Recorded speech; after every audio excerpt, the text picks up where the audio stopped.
आपल्याला सुद्धा माहिती आहे की मुंबई महानगरपालिकेचा जो निधी आहे तो 500 कोटी निधी हा सर्व आमदारांना वाटप करण्यासंदर्भामधला निर्णय घेतला गेला। खरं तर मुंबई महानगरपालिकेचा जो कायदा आहे त्याच्या अंतर्गत कुठलाही अधिकार तिथल्या पालकमंत्र्याला नाही, परंतु राज्य सरकारने त्या ठिकाणी कॅबिनेटमध्ये हा निर्णय घेतला आणि ते अधिकार जे आहे ते पालकमंत्री शहर आणि पालकमंत्री उपनगर यांना देण्यात आले। त्यांच्या माध्यमातून हा निधी वाटप झाला पाहिजे असा निर्णय झाला। प्रत्येक आमदाराला कमीत कमी 30 कोटी त्या ठिकाणी दिले गेले पाहिजेत या संदर्भामध्ये वाच्यता झाली।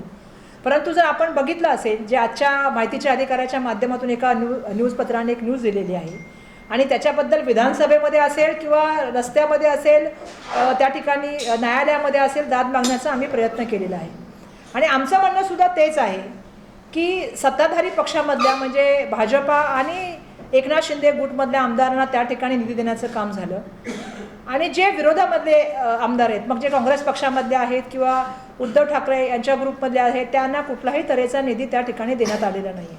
हा मोठ्या प्रमाणामधला राजकीय दुजाभाव झालेला आहे।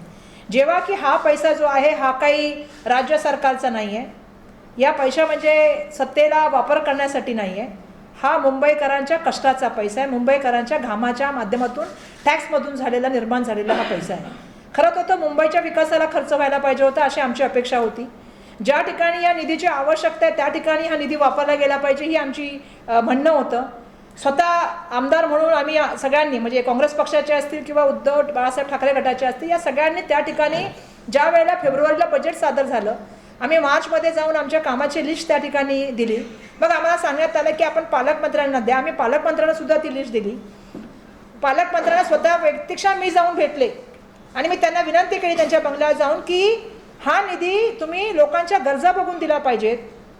तुम्ही आमच्या मतदारसंघात या, मतदारसंघातली कामं बघा आणि मतदारसंघातल्या कामाला गरजेनुसार निधी द्या, पण हा निधी द्या। फक्त आम्ही इतर पक्षामध्ये म्हणजे विरोधी पक्षामधले आहोत म्हणून तुम्ही हा जो दुजाभाव करत आहात हा चुकीचा आहे आणि आज मला या ठिकाणी सांगायला पाहिजे की या वर्षभरामध्ये आम्हाला कुठल्याही तऱ्हेचा निधी देण्याचं काम जे आहे ते राज्य सरकारकडून झालेलं नाही। टाइम्स डिजिटलला लाईक करा, सबस्क्राईब करा, शेअर करा आणि बेल आयकॉन दाबायला विसरू नका। पाहत रहा टाइम्स डिजिटल।